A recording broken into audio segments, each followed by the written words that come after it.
This is Michael Popak, Legal AF. Don't be fooled by the sunshine. It's time for Legal AF After Dark. Let's talk about Judge Merchan. He's got the weight of the world on his shoulders. He's got the media and the press that are trying to get him to televise the sentencing of Donald Trump for his 34-count conviction on July the 11th. He has a gag order still against Donald Trump that he's got to decide whether he's going to lift or keep in place to protect jurors, the court system, and witnesses. Yes or no? We break it all down for you on Legal AF, the podcast. Take a listen. All right, let's talk about Judge Merchan, your old stomping grounds, the Manhattan DA. It basically came down, let's do the gag order first. It basically came down to those three components of the gag order. One was about jurors. Don't go after jurors. This seems ridiculous that we have to have a gag order that says that. Don't go after jurors. Don't go after certain elements of the criminal justice system. The judge's staff, but not the judge and family. The DA's, the lawyers working for the DA's office on the case, but not the actual Manhattan DA. This was very, very surgically made and created by the judge. That's two. What's the third one, Karen? Two is judge, jury. We said we did jurors.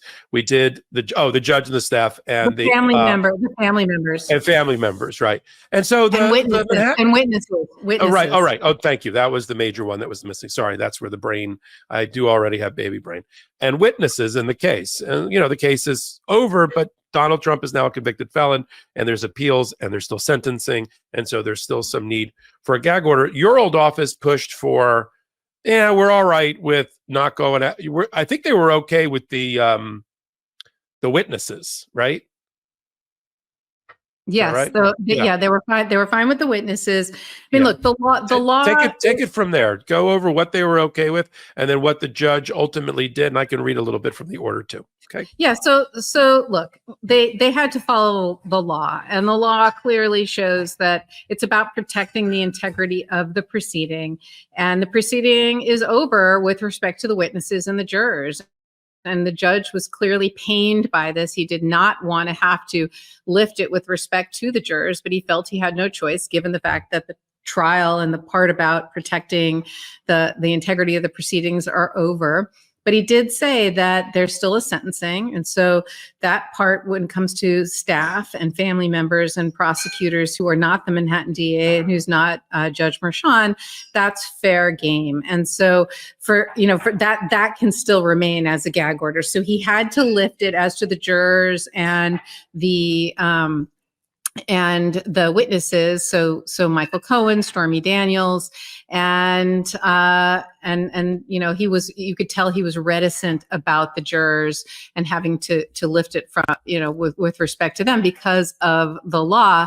He said it would be this court's strong preference to extend those protections, but he felt the law required him to drop the restrictions. So you could tell he was conflicted about the juror part of it. But, the witnesses, he's always said that because Michael Cohen is so vocal about speaking about Donald Trump, that could be an area where he would lift the gag order. And now that he's no longer a witness, and Stormy Daniels, her response to this was quite dignified, I have to say, and really lovely, where she just basically said, I respect the judge, I respect the process, and it is what it is. She wasn't, for example, coming out and calling him names the way he calls her names, like horseface. But so that's where we are, and the gag order will remain as to the prosecutors and their families and the court staff until the sentencing July 11th. This one's going to have This one's going to have an impact not just on the debate. Now that Donald Trump is freed up within those limits, it's going to have an impact on what, and we'll talk about it next. But I'll just tease it. In Mar-a-Lago, because the government, the Department of Justice, is arguing that Donald Trump's arguments that the FBI was trying to assassinate Donald Trump because they properly brought their guns with them to Mar-a-Lago while Donald Trump was in New Jersey, that actually put a target on the back of the FBI, and knowing his followers and cult followers and the violent rhetoric that usually triggers something to happen that puts people in harm's way. But the judge, we're going to talk about it next in the gag order, is not only has asked for some briefing about the gag orders in other places. This ruling is going to put some wind at the sail of the Trump people to try to convince the judge that they should lift the gag order or not impose a gag order or further gag order in Mar-a-Lago. There's other problems with Mar-a-Lago, but this gag order, but it was the right thing to do. I mean, the judge, my favorite part of the decision and order, the D&O, the Judge Merchan just did in New York, is in his recitation of how we got here, including that he, has won all the major issues at the appellate division, which is his bosses at the appellate court, even though Donald Trump and his minions like to run around saying, oh, he keeps losing at the appellate division. The judge keeps getting reversed. He never gets reversed. And that has not happened here at all. And the judge reminded that of the recitation.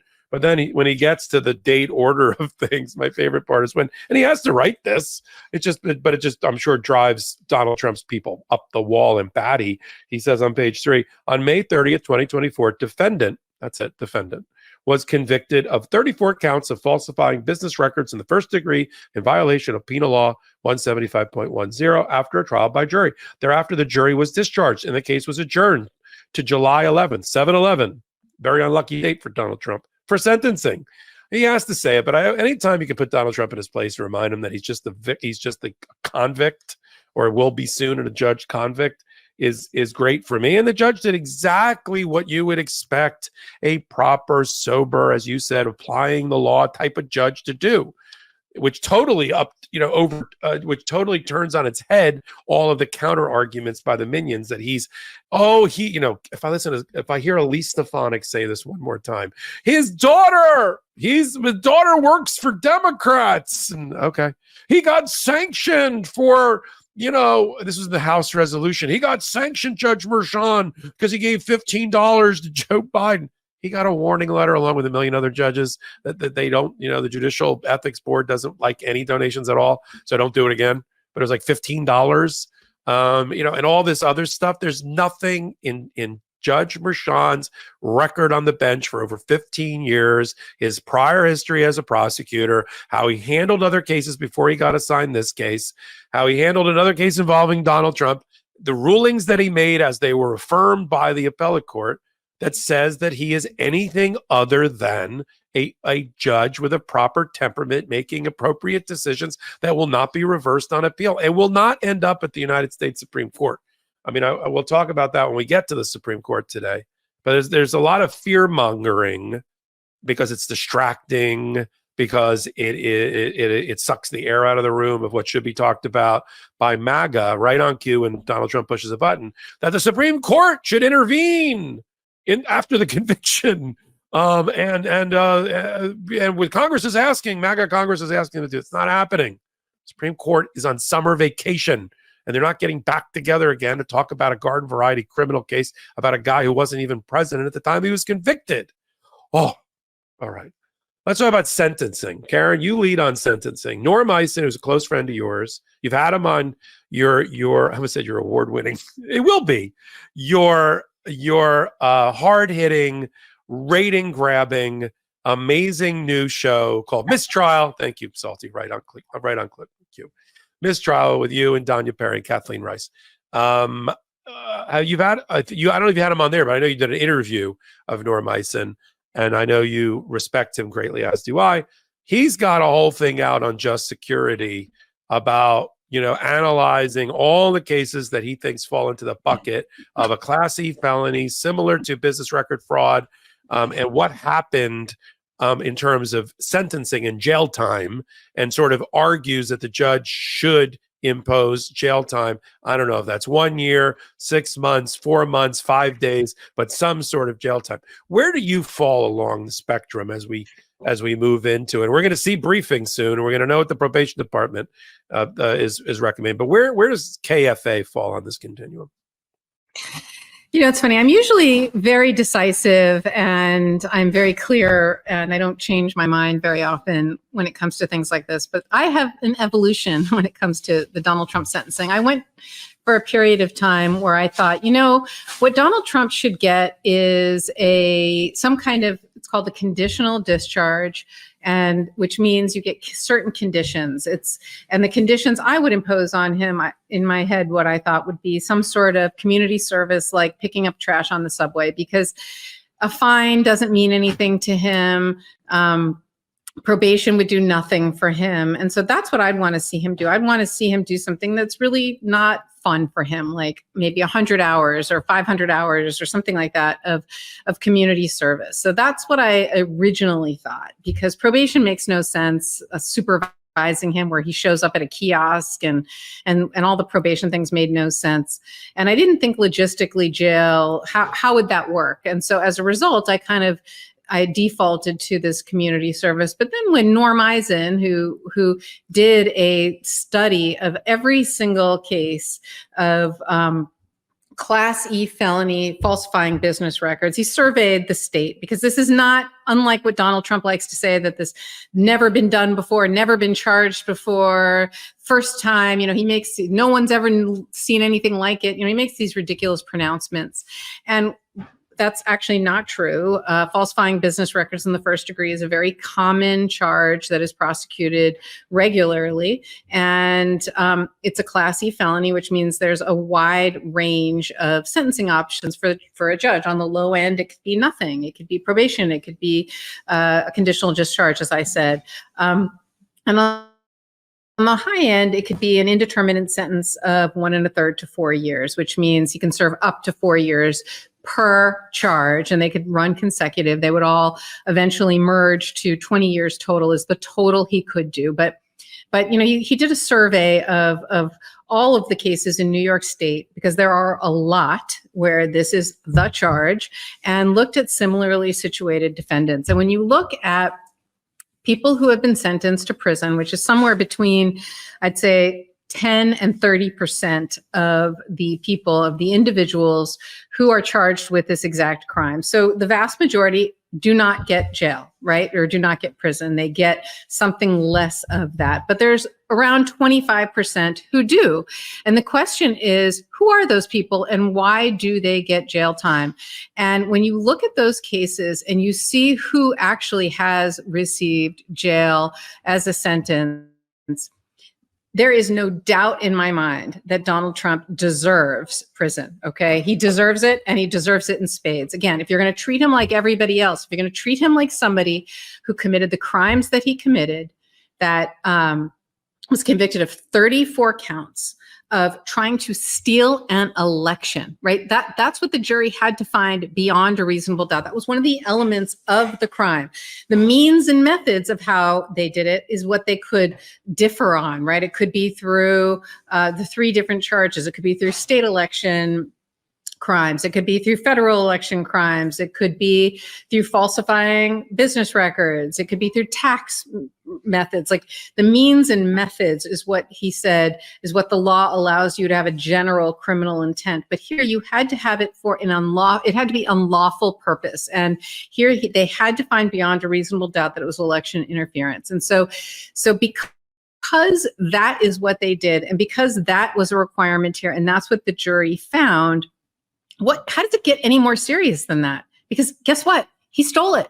He won by 80,000 votes in three swing states. What if this was the thing that got him to win that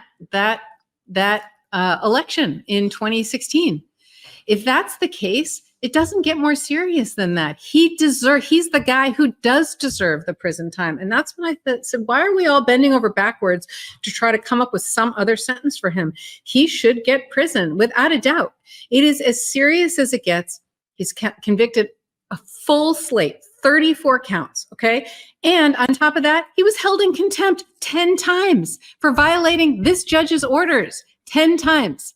I've never in 30 years of prosecuting had a defendant held in contempt. It's not a common thing. This is not something that judges do every day. In fact, I was talking to a retired judge friend of mine today who told me in all his years on the bench, and he was on the bench for decades, he has never held someone in contempt. It is not a common thing. This is a defendant who just blatantly violates the law. The rules don't apply to him. He's convicted by a jury that he chose, okay? He was adjudicated a rapist by Judge Kaplan in a jury in that court. He was adjudicated a fraud to committed business fraud in state court in Judge Engoron's courtroom. This is a man who has a record like no other. And as far as I'm concerned, if I was a judge and he stood before me, I would sentence him to the maximum. However, I would, it's called stay the sentence. I would press pause on the sentence pending appeal.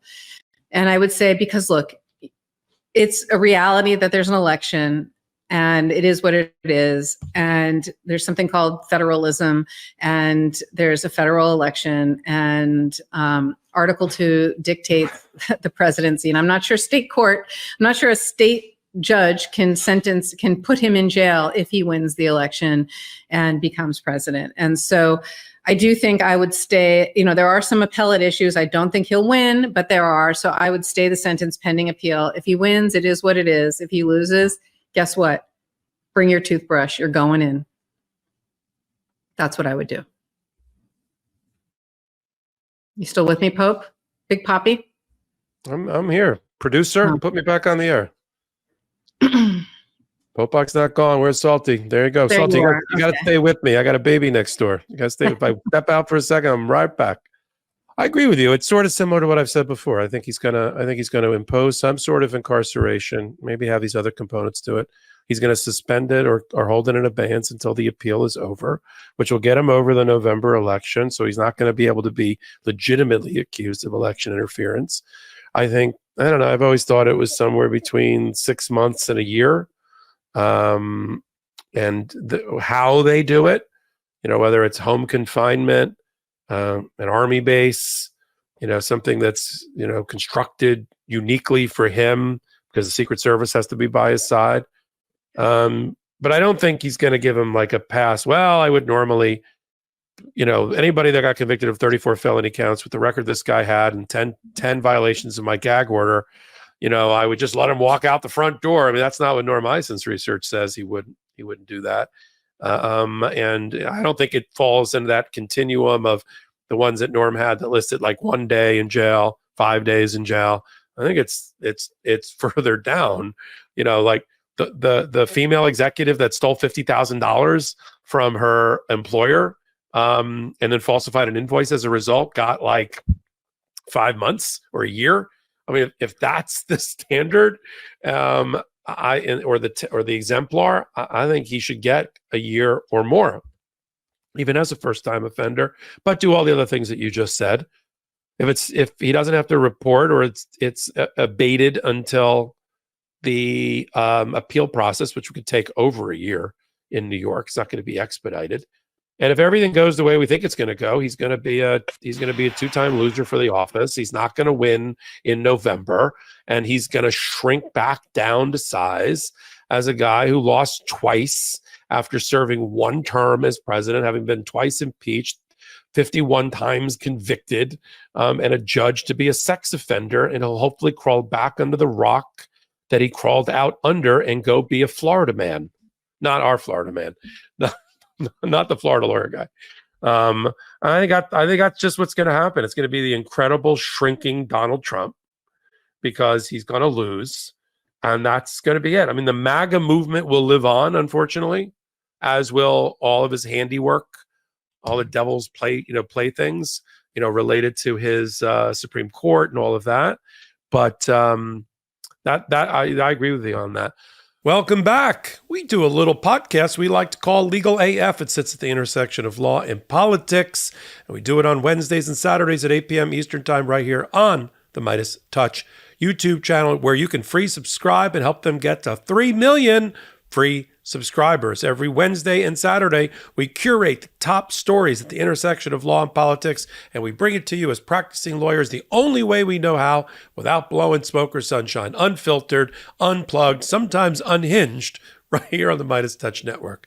So until my next hot take, until my next Legal AF, this is Michael Popok reporting. Heary, heary, Legal AF Law Breakdown is now in session. Go beyond the headlines and get a deep dive into the important legal concepts you need to know and we discuss every day on Legal AF. Exclusive content you won't find anywhere else, all for the price of a couple of cups of coffee. Join us at patreon.com/legalaf. That's patreon.com/legalaf.